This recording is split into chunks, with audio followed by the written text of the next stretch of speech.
여러분 안녕하십니까? 4월 3일 수요일 넘치는 우리 교회 매일 묵상 시작하도록 하겠습니다. 오늘 본문 말씀은 신명기 20장 1절부터 20절까지의 말씀입니다. 여러분들 오늘 이 본문에는 전쟁을 수행하는 방법에 대해서 나옵니다. 전쟁을 어떻게 치를 것인가? 이스라엘 백성들이 광야에 살다가 이 가나안 땅에 들어가게 되면 여러 전쟁을 치르게 될 겁니다. 그 땅에는 그 지역에 사는 원주민들도 있었고요. 또 인근 각처에 여러 족속이 있었을 겁니다.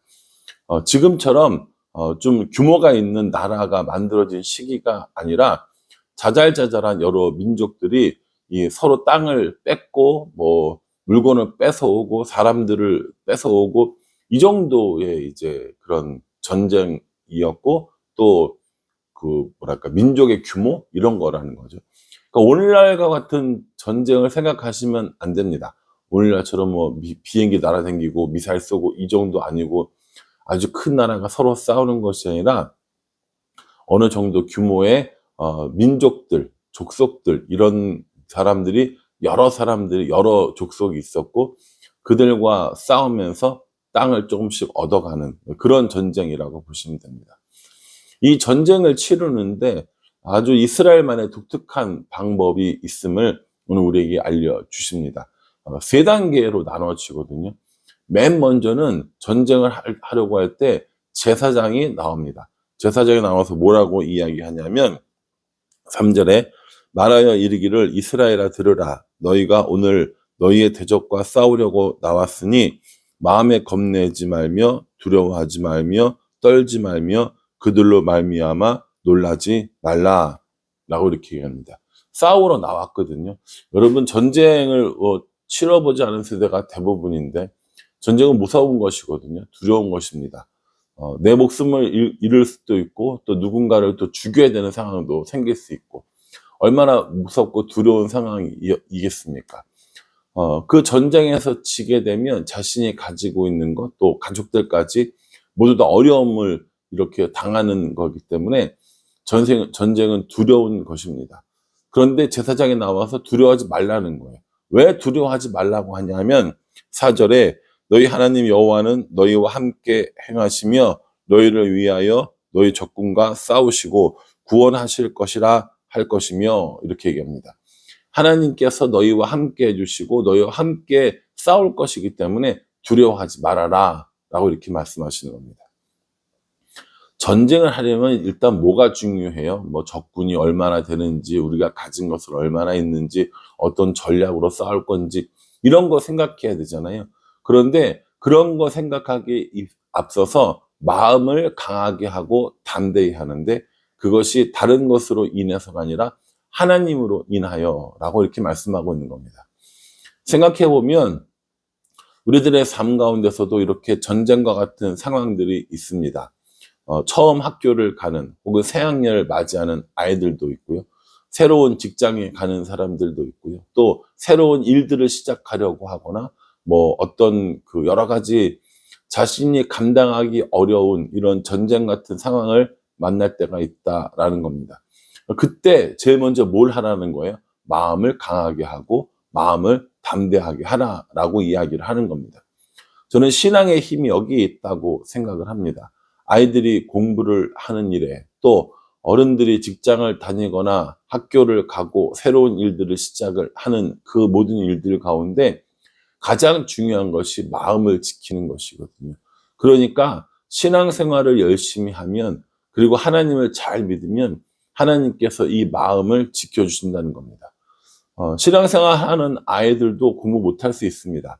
신앙생활을 하는 직장인들도 직장생활에 어려움이 있을 수 있습니다.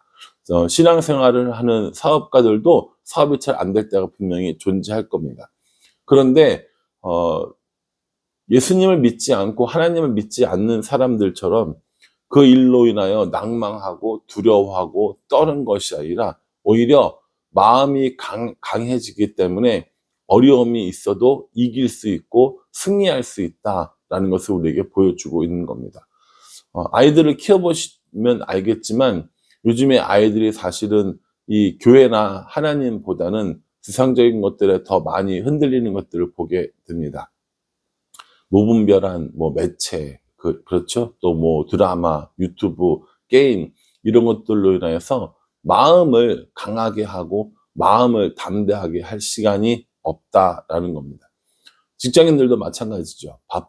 바쁘기 때문에, 또 정신없기 때문에, 해야 할 일이 많기 때문에, 다른 여러 가지 공부들을 해야 하기 때문에, 이런 기술들은 늘어날지 모르지만 마음을 강하게 하는 건 하나님께서 해주시는 거라는 겁니다. 그러니 전쟁 같은 삶을 살기 전에 우리의 마음을 강하게 하고 우리의 마음을 담대하게 하는 이 일들을 하나님께서 해주신다는 사실을 꼭 기억하고, 하나님과 함께 전쟁 같은 삶을, 하나님과 함께 그 전쟁 같은 삶에서 승리하는 우리가 되어야겠다라는 생각을 해봅니다. 제사장이 이렇게 마음을 강하게 하고 나면 책임자들이 나옵니다. 5절에 보면 책임자들은 백성에게 말하여 이르기를, 새 집을 건축하고 낙성식을 행하지 못한 자가 있느냐? 그는 집으로 돌아갈지니 전사하면 타인이 낙성식을 행할까 하노라. 이렇게 얘기합니다.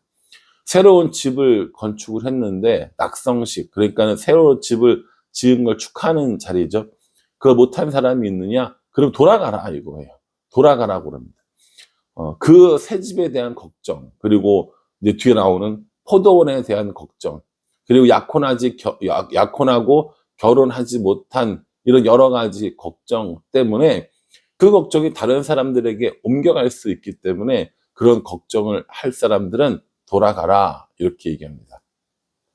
오늘날의 전쟁이야 워낙 무기들이 좋아서 사람들이 많이 필요하지 않다고 하지만 그 당시의 전쟁, 이 당시의 전쟁에는 사람 많은 게 최고였죠. 그런데도 불구하고 돌아가라라고 얘기합니다. 왜냐하면 어떤 사람들은 분명히 너무 걱정이 많아서, 너무 근심이 많아서 싸우려는 것조차 하지 않으려고 하고 그 마음이 다른 사람들에게도 전염될 수 있기 때문이다라고 이야기합니다. 우리가 교회 내에서 혹은 믿는 사람들과의 좋은 교제를 나눠야 하는 이유가 저는 바로 여기에 있다고 생각합니다.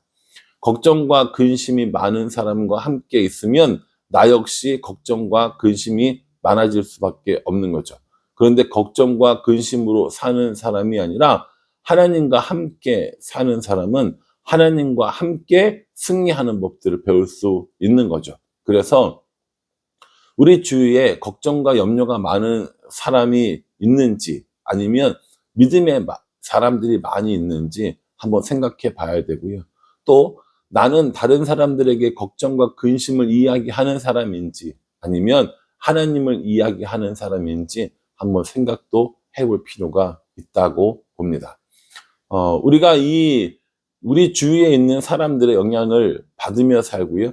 또 우리 주위에 있는 사람들에게 영향을 주면서 살아가잖아요. 그러니까 우리 주위에 강하고 담대한 마음을 가진 사람들과 교제하며 살아가는 것이 이만큼 중요하다라는 겁니다.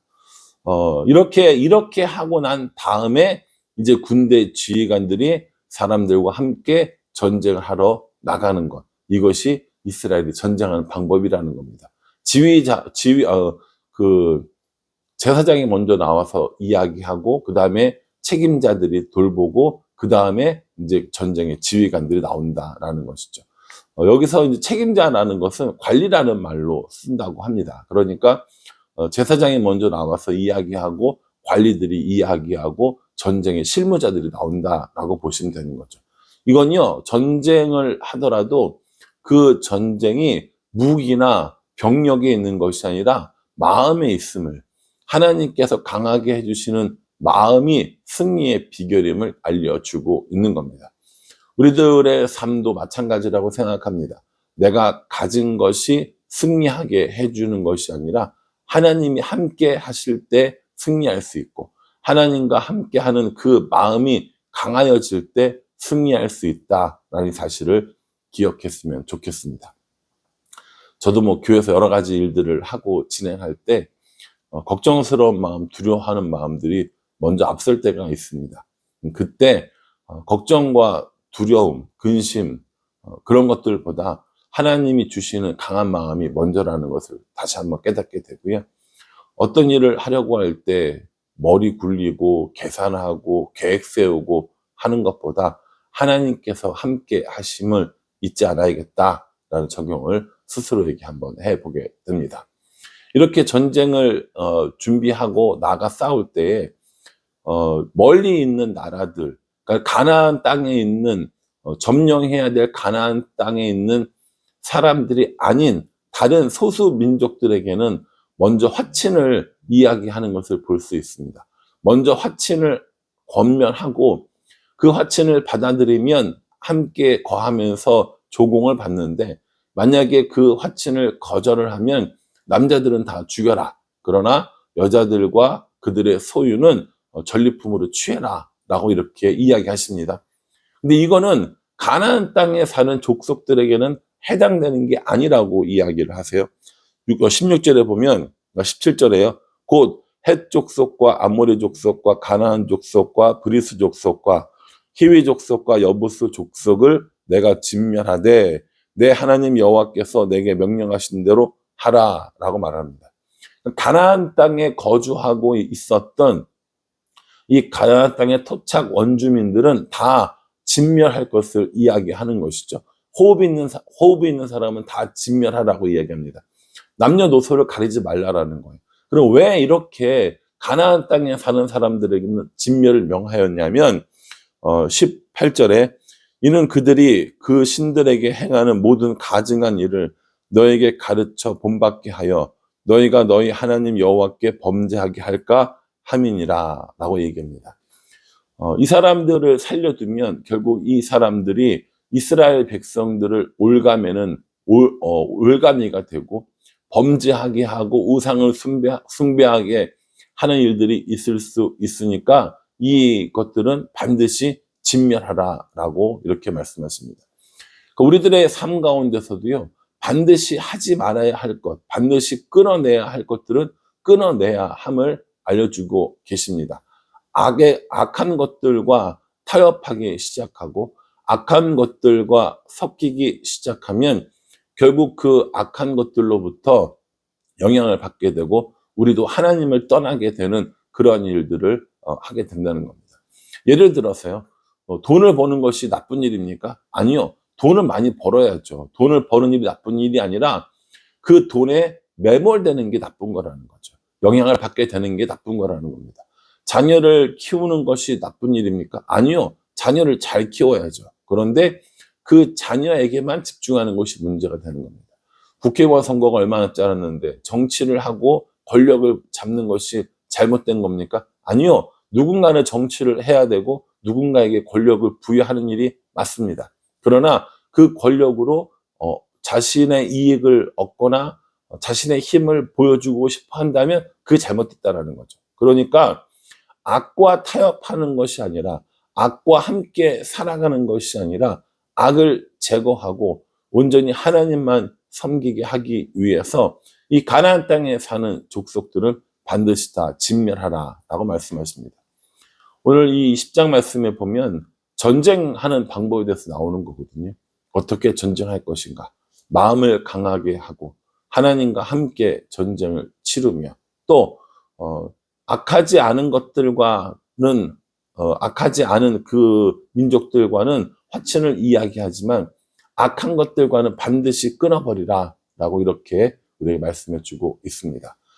이스라엘 백성들이 가나안 땅 얻기 위한 전쟁에만 해당되는 것이 아니라 우리들의 삶에도 저는 똑같이 적용되어진다고 생각합니다. 그러니 오늘 말씀 묵상하시면서 나는 어떤 전쟁을 어떻게 치루었는지 다시 한번 생각해 보고 하나님 없는 전쟁이 아니라 하나님께서 주시는 강하고 담대한 마음으로 치르는 그런 전쟁을 하겠노라고 결단하는 우리 모두가 되기를 주님의 이름으로 축복합니다. 기도하겠습니다. 하나님, 이스라엘만 전쟁을 치르는 것이 아니라 우리들의 삶에도 전쟁 같은 일들이 매일 벌어집니다. 혼자 싸우고 무기와 기술들만 믿는 것이 아니라 하나님과 함께하며 하나님이 주시는 강하고 담대한 마음으로부터 시작할 수 있도록 우리를 인도하여 주시옵소서. 오늘도 전쟁 중에 나가는 사랑하는 성도들을 위해 기도합니다. 마음을 강하게 하고 담대히 하되 하나님과 함께 살아갈 수 있도록, 그래서 그 전쟁에서 승리할 수 있도록 은혜 베풀어 주시옵소서. 예수님의 이름으로 기도합니다. 아멘. 예, 여러분 이 말씀 깊이 묵상하시고요. 잘 적용하셔서 오늘 하루도 승리할 수 있기를 주님의 이름으로 기도하겠습니다. 감사합니다.